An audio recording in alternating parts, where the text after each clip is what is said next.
Good morning dear students. जैसा कल मैंने आप लोगों को गोलीय दर्पण पर प्रकाश के परावर्तन के बारे में बताया था, उसी क्रम को आगे बढ़ाते हुए आज मैं आप लोगों को उससे रिलेटेड टर्मिनोलॉजी या शब्दावली के बारे में डिटेल में बताऊंगा। ठीक है, कल जैसे मैंने आपको बताया था कि गोलीय दर्पण पर प्रकाश का परावर्तन किस प्रकार होता है। ठीक है, तो उसी में मैंने आपको याद होगा लास्ट में ये चित्र इस्तेमाल किया था और इसके बारे में हम डिस्कस करना आज शुरू करेंगे। ठीक है छात्रों, उसी क्रम को आगे बढ़ाते हुए मैं आपको फिर से एक बार हल्का सा रिवाइज कराता हूं कि ये दर्पण, ये आप देखें गोलीय दर्पण, इसमें बाहर के साइड में पॉलिश है, तो ये कौन सा दर्पण होगा? ये अवतल दर्पण होगा। और ये देखिए ये कौन सा दर्पण होगा? इसमें अंदर के साइड में पॉलिश है, ये उत्तल दर्पण होगा। क्लियर है? अब इसमें आते हैं दर्पण का ध्रुव, मतलब दोनों दर्पण के लिए वही डेफिनेशन रहेगी, वो अवतल दर्पण हो या उत्तल दर्पण हो। दर्पण का ध्रुव क्या होता है? ये आप दर्पण को देख रहे हैं, अगर हम अवतल की बात करें यहां से यहां तक दर्पण है ये, ऐसे ही उत्तल में यहां से यहां तक ये दर्पण है। ठीक है, तो दर्पण के जो परावर्तक पृष्ठ है, परावर्तक पृष्ठ का मतलब ये वाला पृष्ठ जिस पे पॉलिश की हुई है, उसके ठीक सेंटर वाला पॉइंट यानी ये पॉइंट, ऐसे ही यहां पर देखेंगे परावर्तक पृष्ठ ये वाला है और इसके ठीक सेंटर में यानी ये वाला पॉइंट, ये पॉइंट क्या कहलाएंगे? ये दर्पण के ध्रुव कहलाएंगे। और इसको P से जनरली डिनोट करते हैं, अल्फाबेट P से। P फॉर पिंक होता है, उससे हम डिनोट करते हैं P से। तो ध्रुव क्या होता है? दर्पण के परावर्तक पृष्ठ के सेंटर का पॉइंट यानी बीच का पॉइंट, मिड पॉइंट। ठीक है, अब अगली चीज पर हम आते हैं, वक्रता केंद्र। वक्रता केंद्र, तो आप देख रहे हैं ये जो दर्पण है ये बड़े कांच के गोले का एक टुकड़ा है, बड़े कांच के गोले का ये टुकड़ा है। तो जिस बड़े कांच के गोले का ये टुकड़ा है उसका केंद्र, ये बड़ा गोला है, इसका केंद्र कौन सा हुआ? ये। इसी तरीके से बड़ा गोला यहां पर अगर हम देखें तो ये बड़ा गोला है और इसका केंद्र हुआ ये। ठीक है, तो ये जो केंद्र, कौन सा केंद्र? जिस बड़े गोले के छोटे टुकड़े कांच के छोटे टुकड़े से ये दर्पण बना है, उस बड़े गोले के केंद्र को हम क्या कहेंगे? वक्रता केंद्र। ऐसे यहां पर ये बड़ा गोला है जिसके छोटे टुकड़े कांच से ये दर्पण बनाया गया है, तो बड़े गोले के केंद्र को हम क्या कहेंगे? वक्रता केंद्र। और अगली चीज पर आते हैं, इसको हम वक्रता केंद्र को कैपिटल C से डिनोट करते हैं। अगली चीज पर हम आते हैं, वक्रता त्रिज्या। ये वक्रता त्रिज्या क्या होती है? उस बड़े गोले की त्रिज्या, उस बड़े गोले की त्रिज्या जिसके छोटे टुकड़े से ये दर्पण बना हुआ है। ये बड़ा गोला है, इसकी त्रिज्या देखो क्या हुई, अगर इसका केंद्र ये है तो ये त्रिज्या हुई, ये त्रिज्या हुई, ये त्रिज्या हुई। इस त्रिज्या को हम क्या कहेंगे? इस दर्पण की वक्रता त्रिज्या। ठीक है,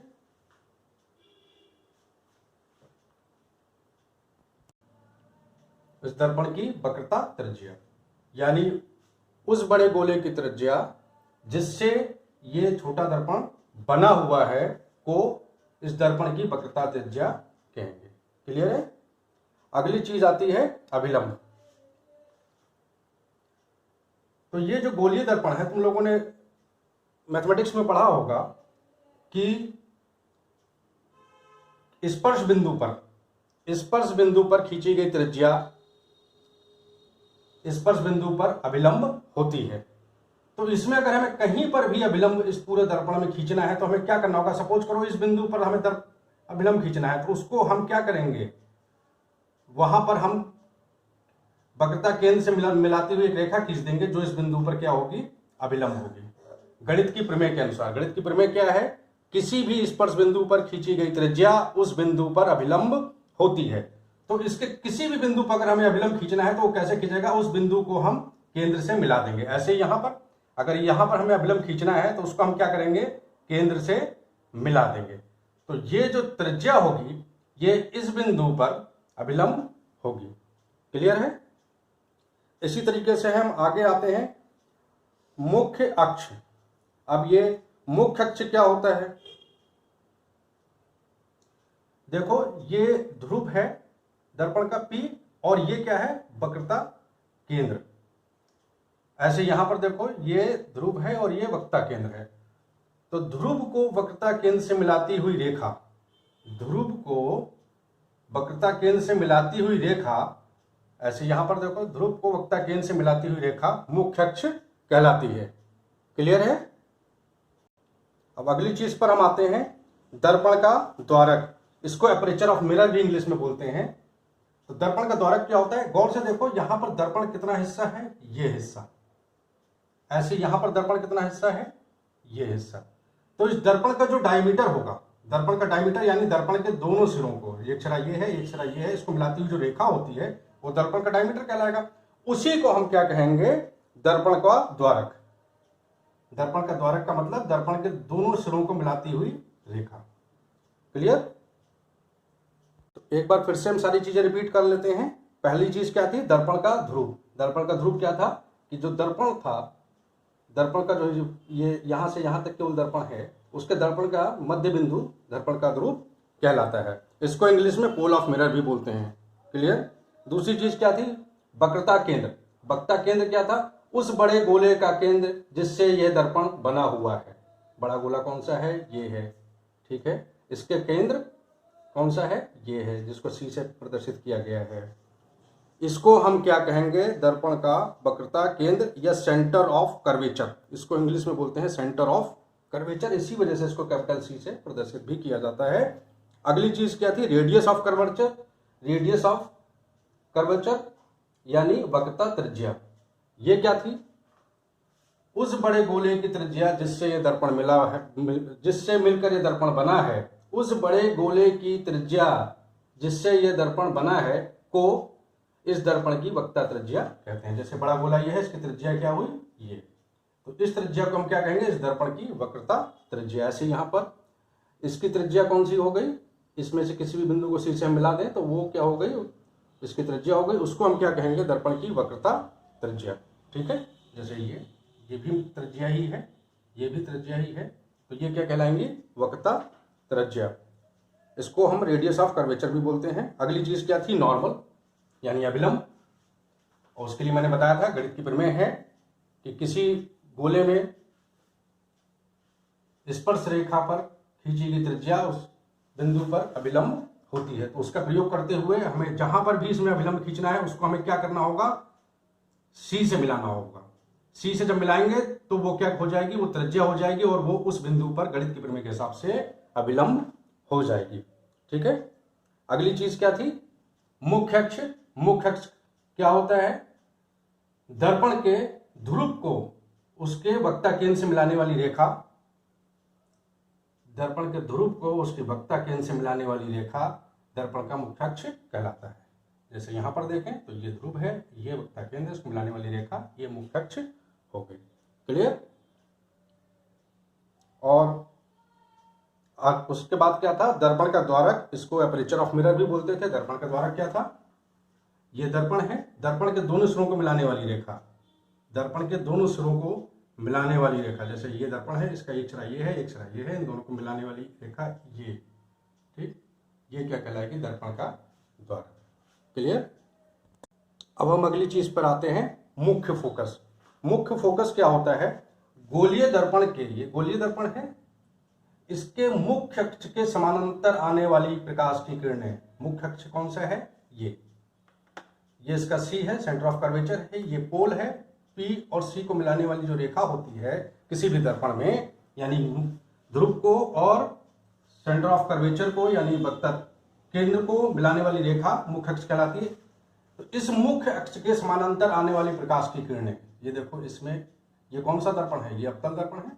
इसमें मुख्य अक्ष के समानांतर ये किरण आ रही है और ये किरण आ रही है। ऐसे नीचे ये किरण आ रही है और ये किरण आ रही है। ये परावर्तन के पश्चात जिस बिंदु पर मिलती हैं, परावर्तन के पश्चात ये कहां मिल रही हैं, इस बिंदु पर मिल रही हैं। ठीक है। इसको हम क्या कहेंगे, अवतल दर्पण का मुख्य फोकस। ऐसी उत्तल दर्पण की अगर हम बात करें तो मुख्य अक्ष के समानांतर किरण कौन सी आ रही है, ये, क्योंकि इसमें मुख्य अक्ष कौन सा होगा, ये वाला। ठीक है। ये अपवर्तन के पश्चात जिस बिंदु पर, अब यहां पर ये मिलेंगी नहीं क्योंकि ये पीछे, अगर इसको हम ये परावर्तन हुआ और परावर्तन के बाद किरण ये जा रही है, तो ये वास्तव में तो नहीं मिलेगी, लेकिन अगर इसको पीछे हम डॉटेड लाइन से करें तो यहां पर मिलती हुई प्रतीत होगी। ऐसे ही ये वाली किरण कहाँ मिलती हुई प्रतीत होगी, इस जगह पर। देखो इसको अगर हम पीछे हटाएंगे तो ये यहाँ पर मिलती हुई प्रतीत होगी, इसको पीछे हटाएंगे तो यहाँ पर मिलती हुई प्रतीत होगी। यानी मुख्य अक्ष के समानांतर, किस केस में, उत्तल दर्पण के केस में, मुख्य अक्ष के समानांतर आने वाली प्रकाश की किरण परावर्तन के पश्चात जिस बिंदु पर मिलती हुई प्रतीत होती है या जिस बिंदु से आती हुई प्रतीत होती है। अगर हम अपनी आंख यहां पर रखें तो हमें ऐसा लगेगा ये वाली किरणें कहां से आ रही हैं, यहां से आ रही हैं। अपनी आंख हम यहां पर रखें तो क्या लगेगा कि प्रकाश की किरणें कहां से आ रही हैं, यहां से आ रही हैं। यानी मुख्य अक्ष के समानांतर आने वाली प्रकाश की किरणें दर्पण से अपवर्तन के पश्चात जिस बिंदु से आती हुई प्रतीत होती हैं वो उत्तल दर्पण का मुख्य फोकस कहलाता है। क्लियर हो गया। इसको कैपिटल एफ से यहां पर भी प्रदर्शित करते हैं, यहां पर भी प्रदर्शित करते हैं। दोनों में अंतर क्या है, देखो यहां वास्तविक रूप से मिल रही हैं, परावर्तन के पश्चात वास्तविक रूप से मिल रही हैं, और यहां पर ये वास्तविक रूप से नहीं मिल रही बल्कि ये किरणें हमें यहां से आती हुई प्रतीत होंगी। यानी यहां पर वास्तविक रूप से नहीं मिल रही हैं, यहां पर मिलती हुई प्रतीत होंगी या यहां से आती हुई प्रतीत होंगी। तो अगर हम मुख्य फोकस की बात करें तो क्या होगा उसकी वास्तविक परिभाषा, मुख्य किसी भी गोलीय दर्पण में मुख्य अक्ष के समानांतर आती हुई प्रकाश की किरणें अपवर्तन के पश्चात जिस बिंदु पर मिलती हैं या मिलती हुई प्रतीत होती हैं, जिस बिंदु पर मिलती हैं या मिलती हुई प्रतीत होती हैं, उस बिंदु को हम दर्पण का मुख्य फोकस कहते हैं। क्लियर हुआ। अब अगली चीज क्या आती है, दर्पण की फोकस दूरी। तो मुख्य फोकस के बारे में तुम लोगों को पता लग गया, तो अगर उसके बारे में तुम लोगों को क्लियर हो गया मुख्य फोकस के बारे में, तो फोकस दूरी और भी आसान है। फोकस दूरी क्या होती है, ध्रुव से मुख्य फोकस की दूरी, ध्रुव से मुख्य फोकस की दूरी, ध्रुव से मुख्य फोकस की दूरी। किसी भी दर्पण में ध्रुव से मुख्य फोकस की दूरी को हम उस दर्पण की फोकस दूरी कहते हैं। ध्रुव से मुख्य फोकस की दूरी, ध्रुव से मुख्य फोकस की दूरी। क्लियर। किसी भी दर्पण में उसके ध्रुव से उसके मुख्य फोकस की दूरी को हम दर्पण की फोकस दूरी कहते हैं। क्लियर। अब हम अगली चीज पर आते हैं, फोकस तल, या इसको इंग्लिश में फोकल प्लेन भी बोलते हैं। ये क्या होता है, हमने अभी तुम लोगों को मुख्य फोकस के बारे में बताया, जैसे इस दर्पण का मुख्य फोकस ये है और इस दर्पण का मुख्य फोकस ये है। तो वह तल जो मुख्य फोकस से होकर गुजरता है, मुख्य फोकस से होकर गुजरता है तथा मुख्य अक्ष के लंबवत होता है। ये देखो, ये वाली लाइन तुम देख रहे हो, ये लाइन देख रहे हो, ये वर्चुअल फोकल प्लेन है, ये भी फोकल प्लेन है।